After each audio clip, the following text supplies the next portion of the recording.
My name is Angel Wood, and this is Crime of the Truest Kind.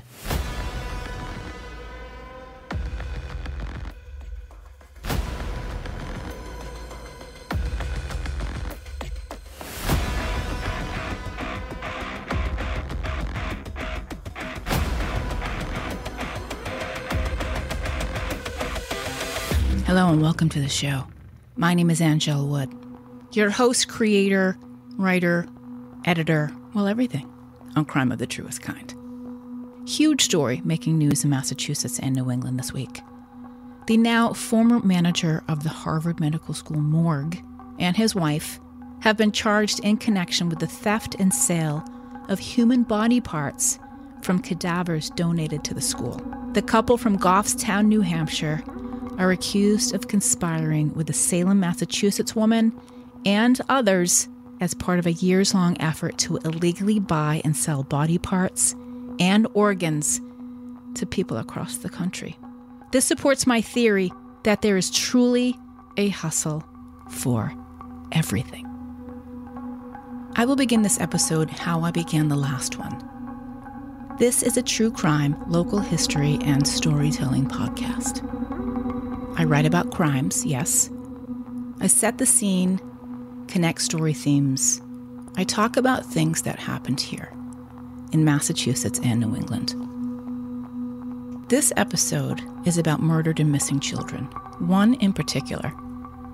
And I talk about child sexual abuse, the attitudes among the public at large in regard to this topic. So, if this subject matter is something that might hurt you or impede your own healing, you might not want to listen to this entire episode. And I do realize that this often goes unsaid with true crime podcasts, but this one is not for children. This is episode 44, part 2 in the still-unsolved disappearance of a Lawrence, Massachusetts boy who simply vanished from his neighborhood in the summer of 1976. What happened to Andy Puglisi of Lawrence, Massachusetts?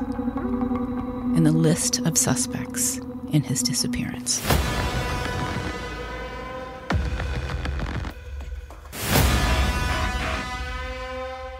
Please go back and listen to part 1 before beginning this episode.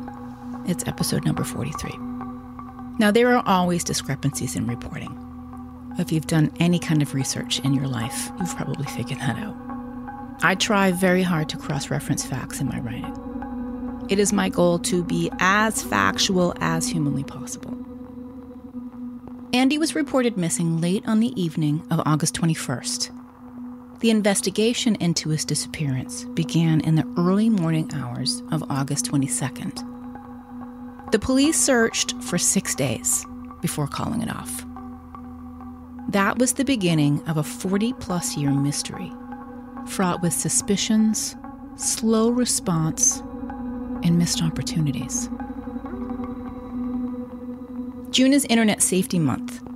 It's a good time to talk about what children face online and what we can do to help keep them safe. In 2018, the National Center for Missing and Exploited Children's Cyber Tip Line received more than 18 million reports of online child sexual exploitation. The majority of these tips were related to child sexual abuse imagery, online enticement including sextortion, and child sex trafficking. They found that online enticement took place across every online platform, from social media sites to messaging apps to online gaming. It is shocking to learn how pervasive child sexual abuse has become online, with about 97% of American kids having access to tablets and smartphones. That opens up many opportunities for predators to get access to children online. Find out more information at missingkids.org and the tip line 1-800-THE-LOST. That's 1-800-843-5678. Police called off the search for Andy just days after he disappeared. The search began on August 22nd and ended on the afternoon of August 27th. Something that simply could not happen today. Investigators hoped it would force whomever took Andy to make a mistake. The search of the areas around where Andy was last seen yielded nothing. Not one thing that could be connected to Andy from that day. They found nothing more than an old cannonball in the woods. A piece in the Lawrence Eagle-Tribune announcing the end of the search the previous day said that a search along the river, from on a boat ramp to behind the Elks Club, found that someone had written Andy in the dirt.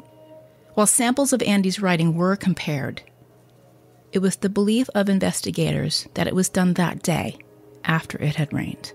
Even more bizarre, they said that they had found intestines on a local sidewalk and sent them for analysis, but said they appeared to be too large to belong to a young boy and likely came from an animal.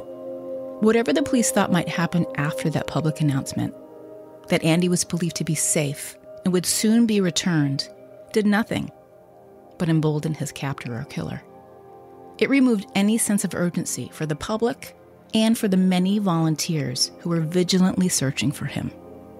And as time passed, Andy's case faded. Investigators would try new searches over the years.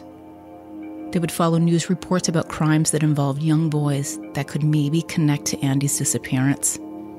But his was a long-gone cold case. In December of 1978, a 15-year-old named Robert Piest went missing in Des Plaines, Illinois. He was one of many missing young men in and around the area of Greater Chicago. Most of the other missing boys were said to be runaways by the police. But Robert Piest's disappearance would lead to a local businessman who authorities would learn met with Robert about doing some construction work for his business. Robert would never be seen after this meeting.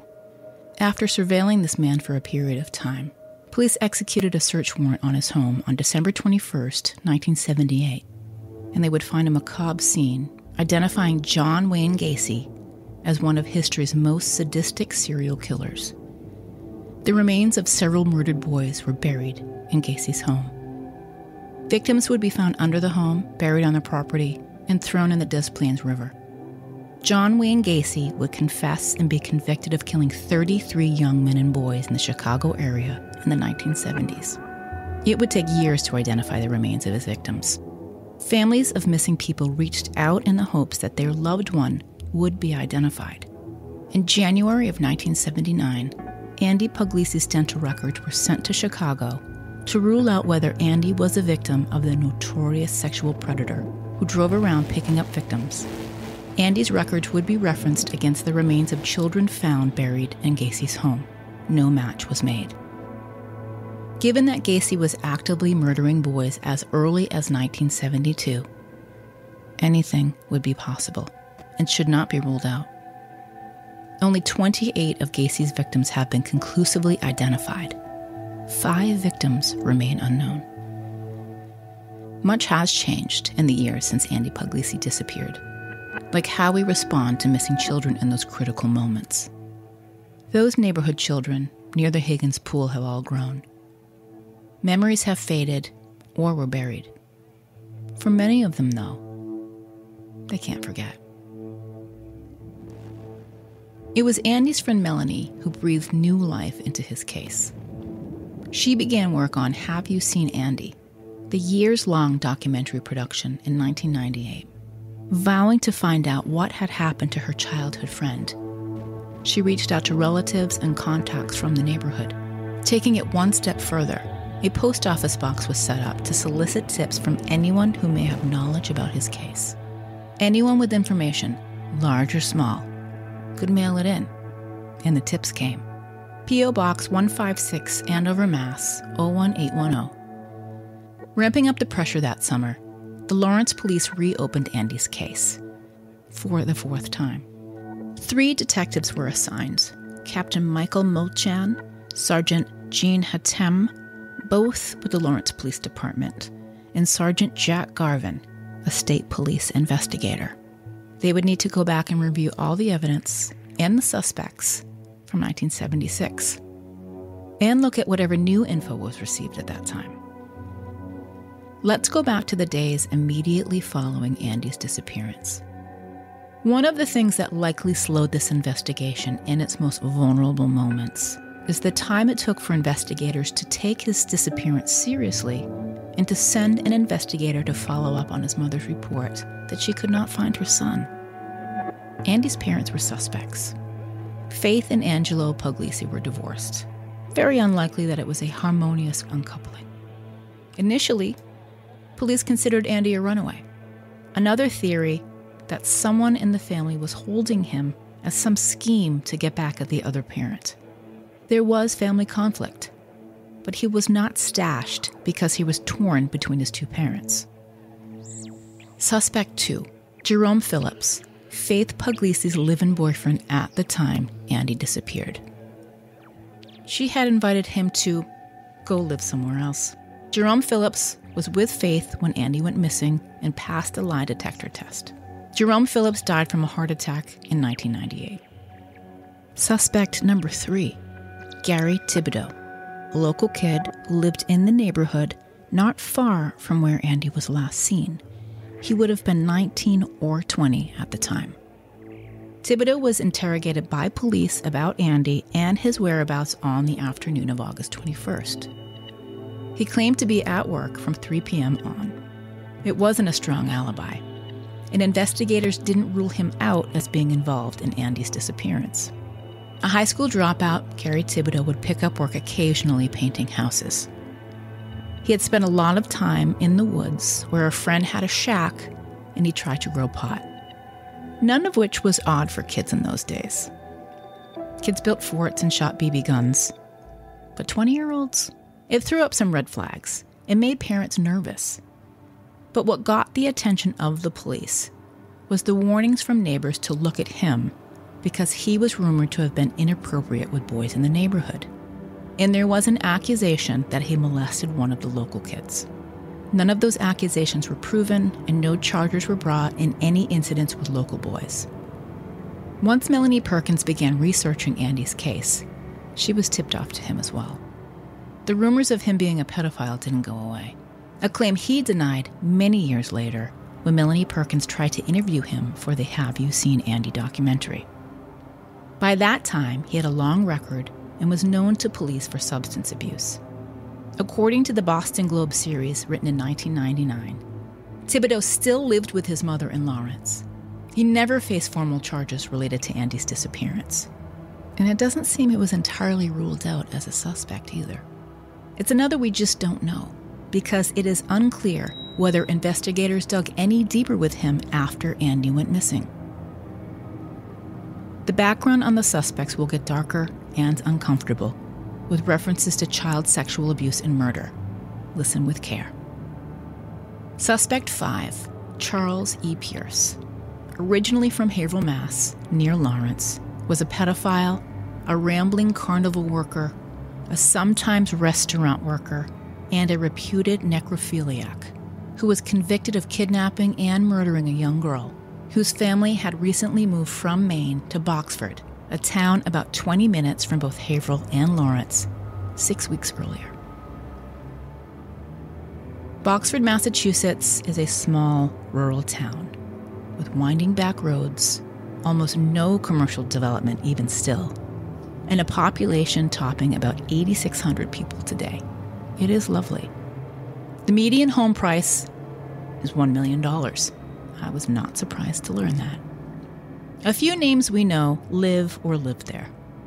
Sports great and Hall of Famer Carl Yastrzemski, who played for the Boston Red Sox for 23 years and still with the team as a roving instructor.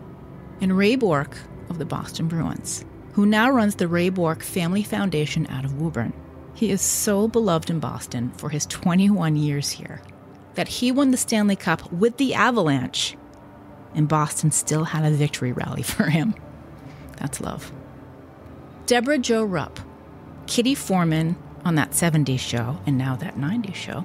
She grew up in Boxford and went to Masconomet Regional High School. I was today years old when I found out that she was from Massachusetts. Boxford is sleepy and safe. So when 13-year-old Michelle Marie Wilson was abducted while riding her bike home in November of 1969 and found 19 hours later in a wooded area not far from her home, it was the first murder in the community since the 1800s. I cannot be sure when the last murder was in Boxford. On June 21st, 1971, the town made unwanted news again when a 15-year-old girl named Barbara Anderson was reported missing from her Boxford home. Her father returned from their family store in Lynn to find the house ransacked, furniture tipped, and money missing. Barbara was gone. Her mother would plead for her safe release from whomever her captors were. 3 days later, she would be found in Portsmouth, New Hampshire, where she reported she had been kidnapped by 4 men and abandoned there. She led everyone to believe she was hit over the head, knocked unconscious, kidnapped by these 4 men, held captive in a motel in New Hampshire, and 3 days later awoke to find 1 man in a stocking cap who would eventually leave, allowing her to make an escape. It was all a Gone Girl tale before there was a Gone Girl. It soon became clear she left on her own due to a personal family problem and staged the entire thing. This was 2 years after Michelle Wilson's murder. It set the town on edge, and a crime that would go unsolved for many years. Boxford would make the news again when a doctor from the town was shot and killed in 2003. But that happened in his office at MGH in Boston. A woman who worked with Dr. Brian A. McGovern, a prominent cardiologist at Mass General Hospital, fatally shot the doctor and then herself in his office. It's an unexplainable workplace shooting. And I don't think they ever made a connection to why a 51-year-old woman named Colleen P. Mitchell, who lived on Beacon Hill and had a seemingly normal life, did what she did. Another town reference I found in my research was about 20-year-old Keith Coster of Boxford. He was killed in May of 2006, trying to stop the theft of his Ford Explorer in nearby Danvers. Him being from Boxford is the connection to the town. A man named Roy Dowdge Jr. of Lawrence, a habitual car thief, decided he was going to steal the running vehicle. He was convicted of first-degree murder and sentenced to life in prison without parole in 2007 for the killing of Coster, who was thrown from the car and died from massive head injuries. Dowd's conviction was reduced in 2019 to second-degree murder for what is said to be due to brain injuries he suffered as a child. There is the murder of Ruth Ames in 1769. Crime is timeless, isn't it? A history of the murder of Ruth Ames. The persons accused of her murder were her mother-in-law, Elizabeth Ames, and her husband, Jonathan Ames. Sounds like a Dateline episode. I fell down the well pretty hard researching the story, so I chose not to dig much further into the Ruth Ames case of 1769. I hope you understand.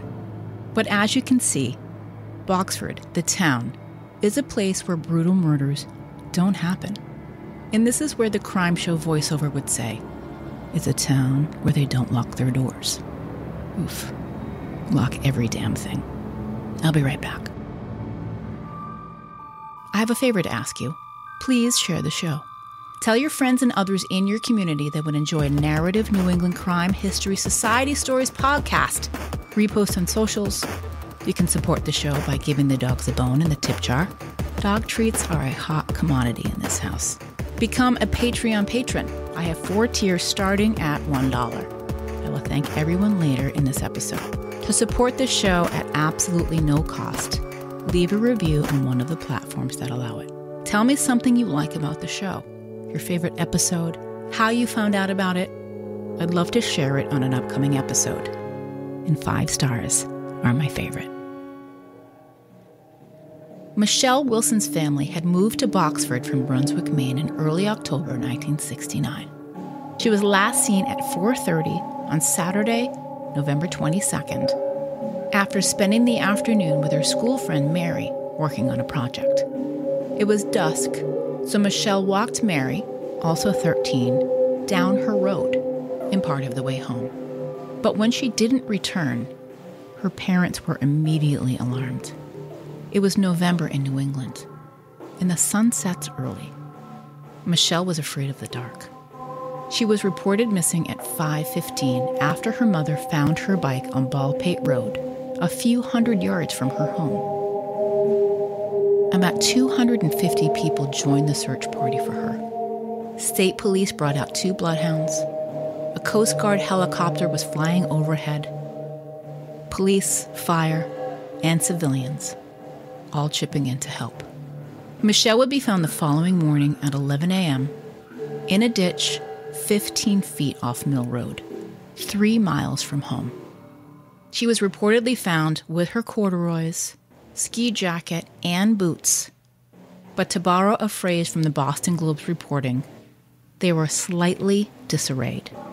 Her white knit hat and 1 matching mitten were missing. They would learn her death was homicide caused by asphyxiation from strangulation. And it is really much worse. So this is the part of the show, like in the movie Old School, when Vince Vaughn says to his kids, "Earmuff it for me," because he's about to say something awful. So, that. What we learn about her killer, Charles E. Pierce, suspect 5 in Andy's disappearance, is that he's barbaric. He was driving through Boxford, likely from a restaurant job in Haverhill, when he saw her. He likely drove his station wagon, with the rear windows painted black, close enough to scare her. Pulled her into his vehicle, strangled her, took her into the woods, had sex with her dead body, bit her on the breast, beat her, and dropped a huge rock on her head and covered her with leaves. This is all according to the Essex County First Assistant District Attorney who prosecuted the case in 1979 and 1980. It took a long time to find her killer, and the community had worked to raise reward money with contributions from neighbors and businesses and the town newspaper and fire department association. It was more than $10,000, the equivalent of about $88,000 today. It would all go to help fund solving Michelle's murder. More than 10 years would go by before they got their answer. In November of 1978, former Haverhill resident Charles E. Pierce was convicted of sexually assaulting a child and was looking at a 10-year sentence in Florida State Prison.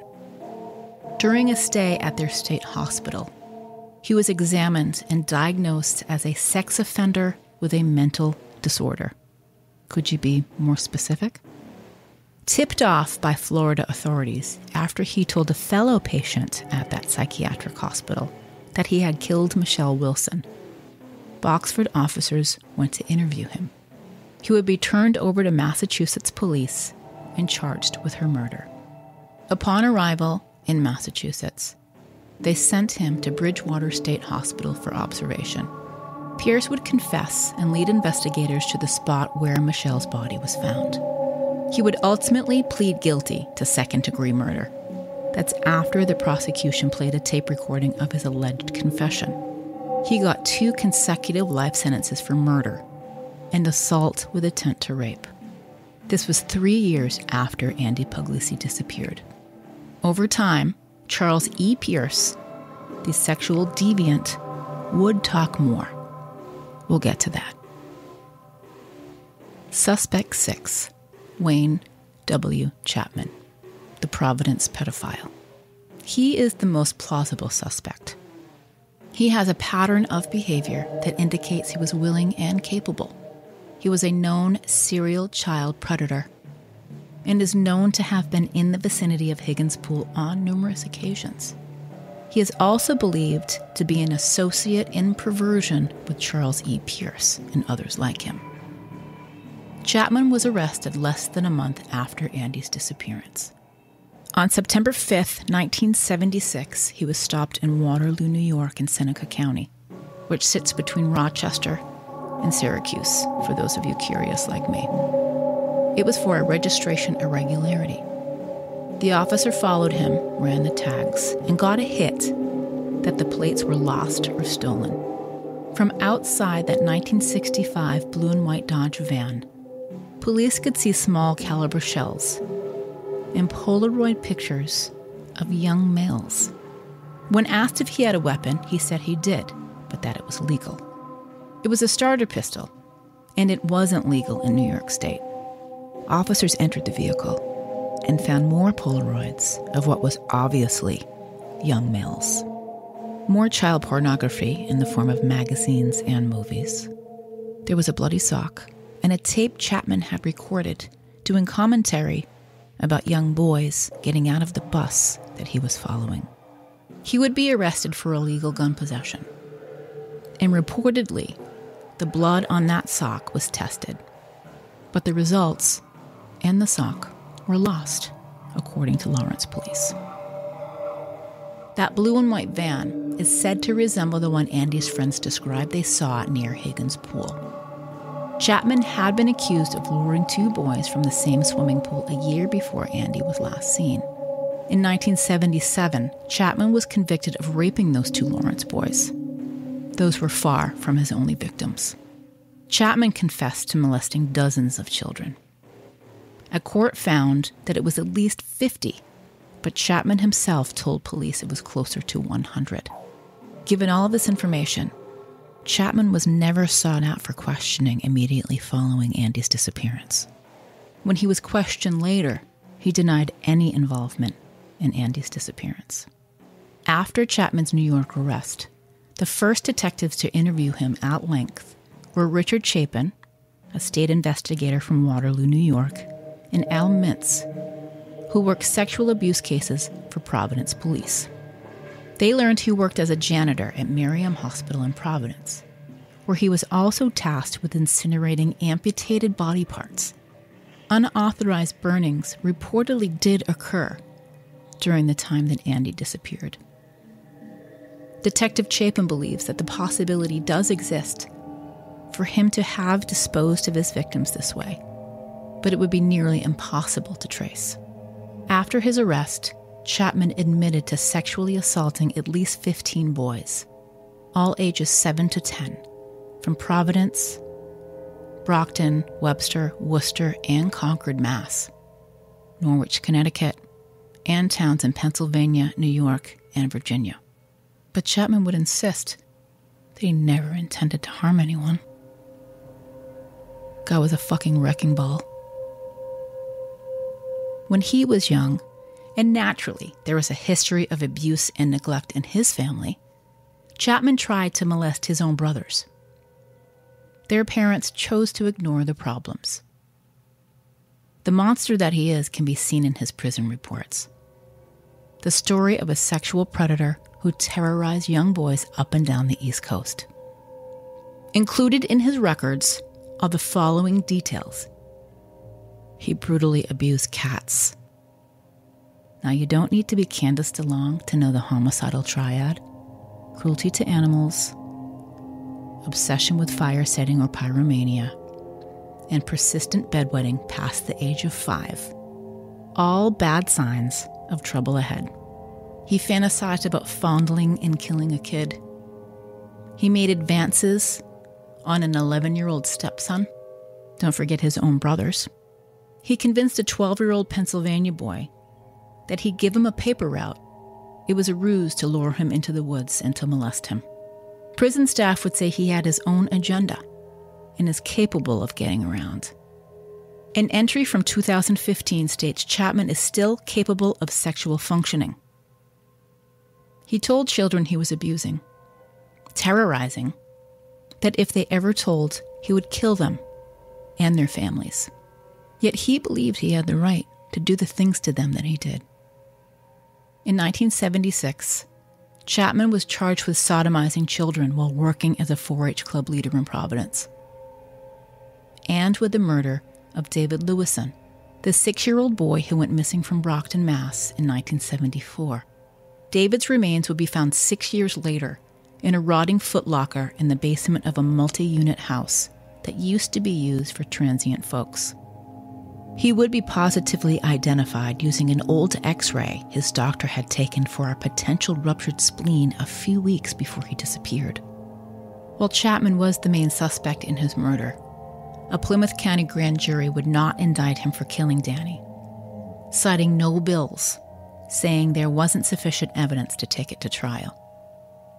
A Bristol County grand jury indicts Chapman for charges of sexually assaulting 3 boys in 1975 in Fall River in Seekonk, Mass. He eventually gets sentenced to 6 to 10 years for sodomy and indecent assault and battery on a child under 14. Chapman was suspected in a number of child disappearances. He was a prolific predator.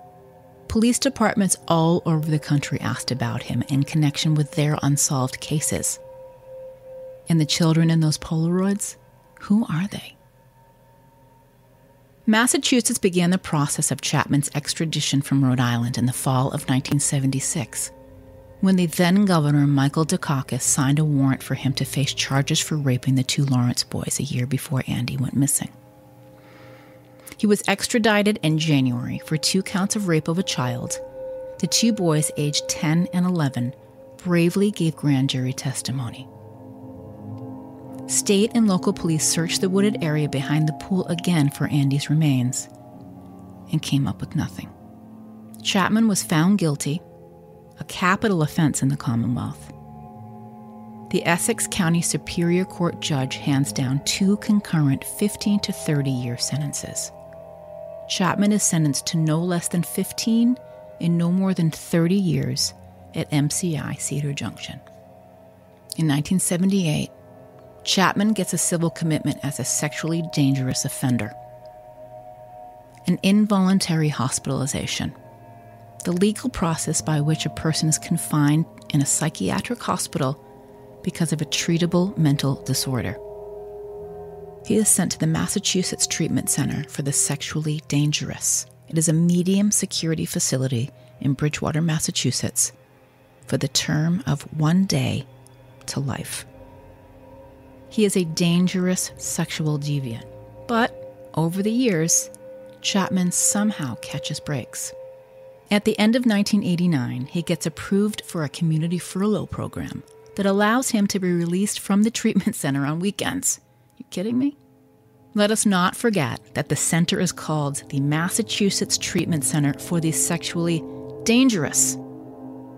It is believed that Chapman is acquainted with another sexual deviant whose name enters into Andy's story. Someone he spends time with during their civil commitments in the treatment center, Nathaniel Bar Jonah. Bar Jonah had brutal, violent tendencies. Born David Paul Brown, he grew up mostly in Webster, Mass. The convicted child predator would be called the Cannibal Killer. His first recorded attack was at age 7 on a 5-year-old girl he lured into his basement. That would be in 1964. The struggling of the little girl was heard by someone in the home and is believed to be the start of his long and disturbing list of red flags. His sickness only progressed to attacking other kids. By 17, he was impersonating FBI agents and police officers to snatch and attack kids. He would eventually go to prison, but was transferred to the Massachusetts Treatment Center for the Sexually Dangerous. But in 1991, he would connive doctors into clearing him for release into the care of his mommy in Montana. He is believed to have cannibalized his victims, even serving them to guests. Bar Jonah is later convicted of sexually assaulting a 14-year-old and hanging an 8-year-old boy from the ceiling. He is sentenced to 130 years. Among Bar Jonah's writing about his sick cannibal concoctions is an entry about a boy, Alonzo Puggy, suggesting that maybe he was involved in Andy's abduction. I imagine it is possible, but I don't believe he was a suspect, though he was in the area in 1976. It is another question that will go unanswered. He died in prison in Montana in 2008. In December of 1991, Chapman goes for a Section 9 hearing for his civil commitment.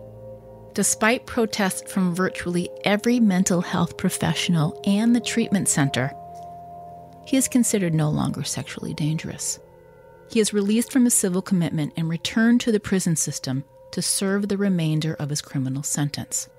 In the years that follow, Chapman refuses sex offender treatment on religious reasons. That's rich. He suffers a heart attack, but he doesn't die. In June 2001, the ABC News program Primetime Live aired a disturbing news special called Predators Among Us. They investigated the Massachusetts Treatment Center for the Sexually Dangerous in Bridgewater, Massachusetts, revealing how murderous predators were released from the facility only to rape and kill again. Therapist Paula Erickson worked at the center in the 1990s and spoke of the many dangerous men who were released from the facility. She said she tried to warn people, but they wouldn't listen.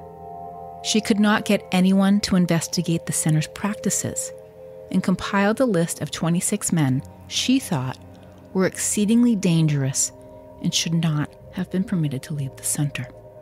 The episode takes a look at those men 10 years later. Included in the piece, profiles of Wayne W. Chapman and Nathaniel Bar Jonah. Erickson would later be let go from her role at the facility and file a lawsuit against the state that they later settled. I tried to find the episode online to watch it. I didn't, but I did find an online piece about it. According to the Primetime Live investigation, there were huge problems, and they looked into the list of 26 men too dangerous to be released from the treatment center. And here's what they discovered. None of those 26 men were registered with the Massachusetts Sex Offender Registry Board. 3 were discharged from the center to serve in prison. They would be eligible for release soon. 11 of those men who were released were back in prison or awaiting trial, mostly for new sex crimes. 2 include Bar Jonah and another Massachusetts man named Michael Kelly from Pembroke, who was allowed to work while in the program, get married, and even have a baby. He had his furlough suspended after he was found with a 14-inch knife and rope in his car. He made up a story, and 16 days later, the review board reinstituted his furlough and said he was no longer a sexually dangerous person. In 1992, less than a year after his release, while working for the same company he did while on furlough, he lured 2 women with the promise of jobs, then killed them. He met 21-year-old Deborah Leveny at a state unemployment office, and after 3 attempts, did lure her into a warehouse under the guise of hiring her. Instead, he beat, raped, and strangled her to death and hid her body in a box. Colleen Coughlin, who he also offered work to, disappeared that April. She would be found buried in his yard 5 days after Deborah was found. Colleen lived 100 yards from the warehouse. And of those 26 men, the remaining 7 were unaccounted for. This is how we protect our children. I'll be right back. Thank you to our Patreon patrons and supporters. Superstar executive producers Lisa McColgan, Rhiannon, and Heather. Total Gems, Pat and Sandy. Wicked Cool Devil Dog Dom, Rebecca Wildchild. For the super cool new review on Apple Podcasts. I love those. 4 tiers starting at $1 at patreon.com/crime of the truest kind. You can also give the dogs a bone. Drop a tip in the tip jar anytime. Thanks, Paula. My dogs are grateful for your support. It comes as no surprise that the monster that was Wayne Chapman was approved for release from prison. He had one more repulsive act on his dance card, though. In June of 2018, Chapman exposed himself to staff at MCI Shirley and refused to cover up his gross old man genitals. He openly masturbated several times the next day.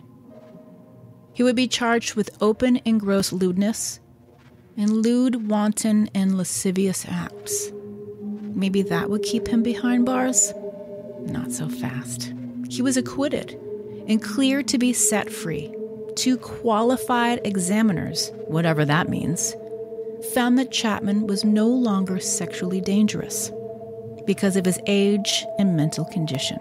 Wrong-o. These predators, they do not stop. What's that term, leopards don't change their spots? Lawyers for both the Commonwealth and attorneys representing Chapman's victims had asked the state's highest court to block his release, saying they believe he is still a danger to the community. But the Massachusetts Supreme Judicial Court ordered his release in 2019. He was in his 70s, sick with Parkinson's disease, weak, and the system just didn't want to take care of him anymore. No one else did either, and his attorneys had trouble finding a home for him. Serial child rapist does not look good on a lease application. He was released in 2019 and sent to a hospital in Boston, then moved to a Medford nursing home that was not far from Melanie Perkins, Andy's childhood friend and hero for doing the work to find out what really happened to him. Some people will tell you complaints from local residents forced the state's hand to move him. Who knows?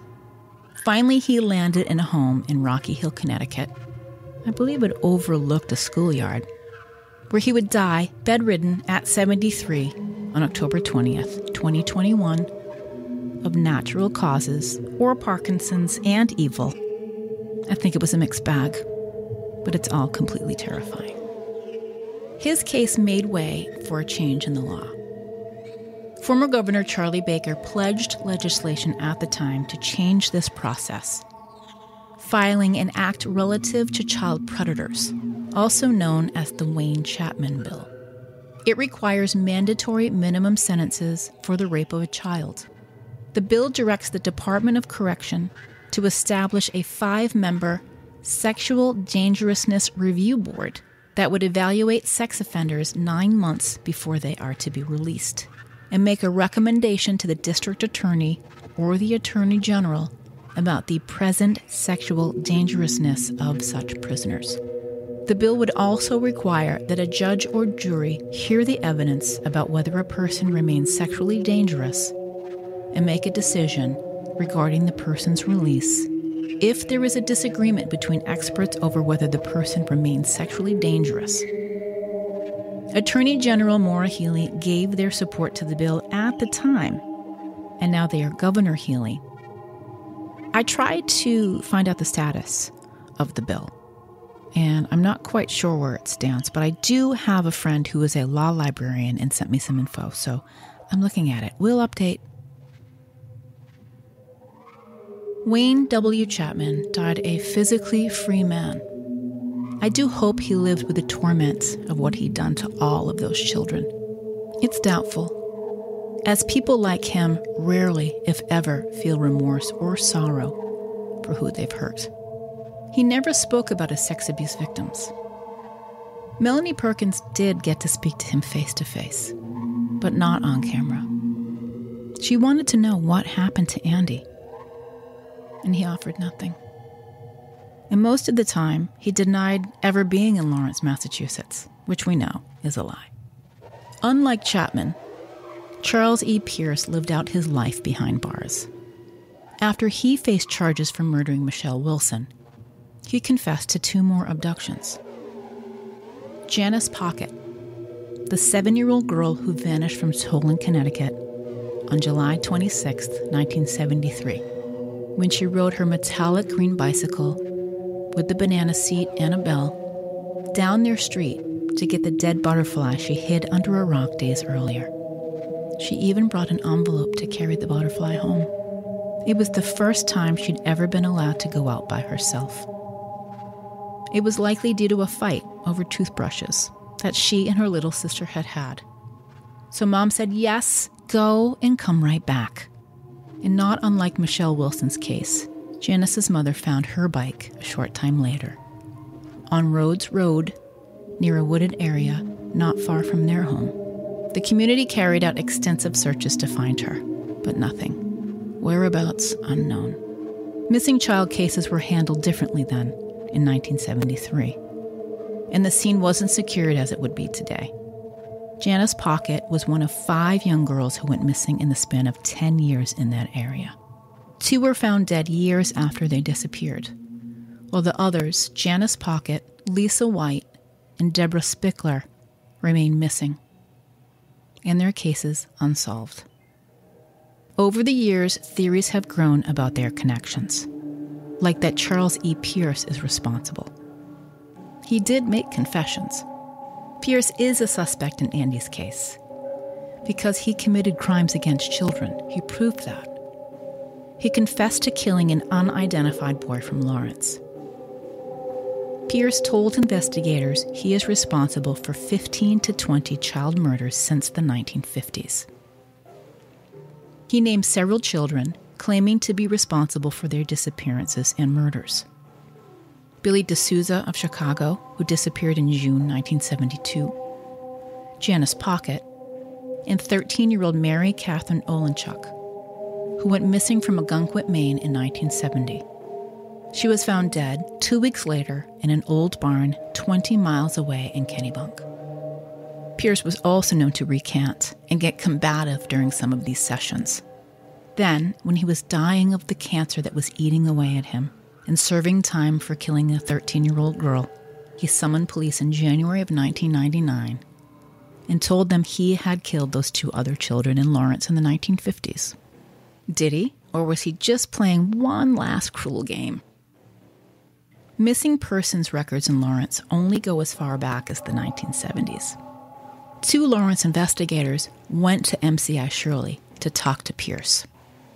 He was weak, powerless, confined to a wheelchair and relying on oxygen.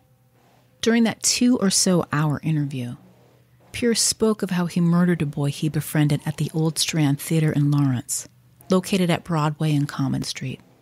The old photos are something. The little research that I did on that, the Strand Broadway, it was all part of a 4 theaters in a row feature in the city back then. It operated from 1917 to 1949, and then as the Astor from 1949 to 1956. There are so many great things I get to learn about the region through my reading and research. Then to know that these monsters were walking free. Pierce claims to have buried this Lawrence boy in a field near the theaters. And he claimed that months before that, he abducted a little girl from Connecticut, killed her, and buried her in the same field 30 feet from the boy. Now, Pierce knew the area, but he gave vague directions to the fields, leading investigators to what is now a ball field on West Street. Investigators were working on the timeline. He said Janice Pocket, but she went missing in the 1970s, not the 1950s.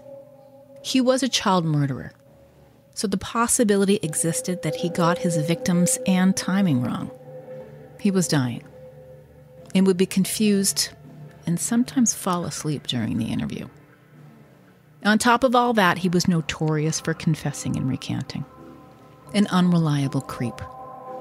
So was he trying to clear his conscience, as the media reports suggested?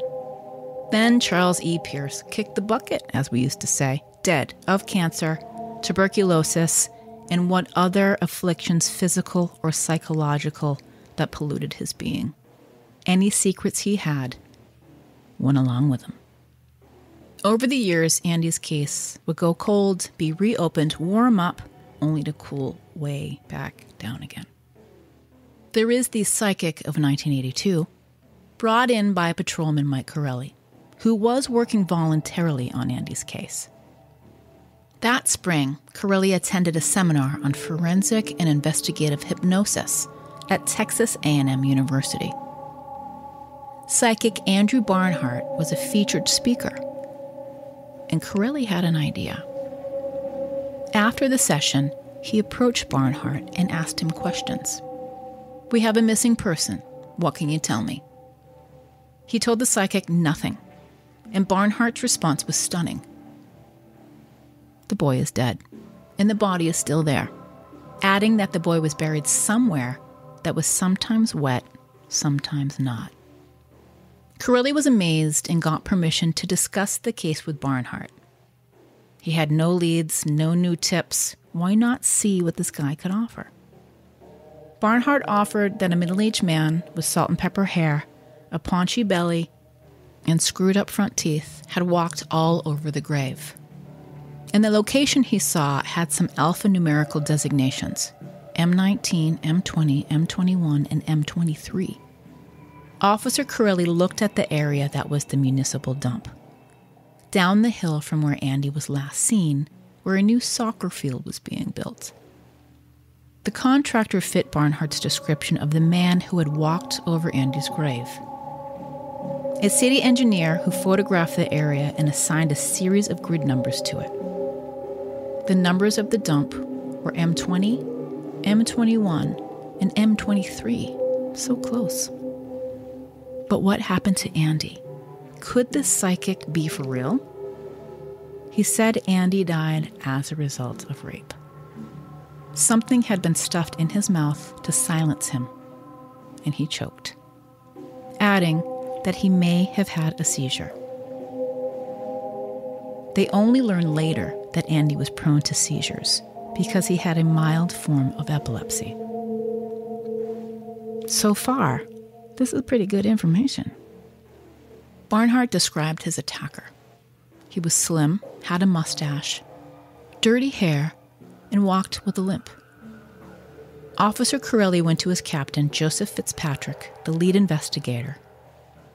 And the captain told him something no one but investigators knew. Chapman had a slight limp in his left leg from a case of polio during his childhood. The psychic's description fit Chapman. He was thin, had a mustache, and scraggly, greasy-looking hair. This is all they had. Corelli wanted the psychic to come to Lawrence. Police wouldn't pay for it. So he organized an Andy Puglisi Memorial Fund to collect money from the public. Jars appeared all over town. It brought in about $1,500. They used that to fly Barnhart and his wife to Lawrence on 2 separate occasions. The area he said Andy's body would be buried in was a strip of land about 50 feet by 15 feet, up the bank and near the edge of the woods. If a grave were there, it would be 3 feet below the original grade, which had later been covered by 3 additional feet of soil when the soccer field was made. When Melanie Perkins heard this much later during her own research, she was skeptical. Fraudulent psychics have been injecting themselves into the lives of vulnerable families, delicate cases, and high-profile news stories for ages. Was it possible that the man didn't pick up info from conversations? The site, she would learn, was about 75 feet from the spot 2 locals, Alan Roy and his friend Tony, said they saw a freshly dug shallow grave in the woods about a year after Andy went missing. In July of 1982, they set up a dig. As the backhoe pulled in, there was a growing group of looky-loos, including the Puglisis and reporters. For the psychic Barnhart, the growing crowd was getting his signals crossed. All the static of emotion hanging in the air, it was not good for his juju or whatever. The hopes of finding Andy at last were shot. It turned into a circus. And the plug was pulled before ever digging into the 3x3 area of the field where Andy may have been. The psychic and his wife left. He would come back in early 1983. They planned to see Chapman in prison and to see if Barnhart could get more information out of him. They spoke over the phone, but Chapman got angry over something. He refused any more conversations. The psychic took some of Andy's personal items, his teddy bear, a shirt. I recall his mom saying his baby book. It was over about as quickly as it began. The Andy Puglisi fund was closed. The dig was squashed. Officer Corelli blamed office politics. Officers who worked the case previously didn't want a patrol cop solving the case, so they kept it buried. And then the psychic disappeared. Calls to him went unanswered. Officer Corelli contacted Texas police to help find him. At least the Puglisis could get Andy's things back. And just like Andy, the guy was gone. Whereabouts, unknown. According to Officer Corelli, nearly everything the psychic said proved to be true. M19 on the engineer's grid turned out to be the place where 2 Lawrence boys were raped. The 1975 crime for which Chapman was convicted. Around the same time the case was reopened, investigators located a 10-year-old boy who said he was there when Andy was abducted in 1976. He was only 4 at the time. We'll get to that in a moment.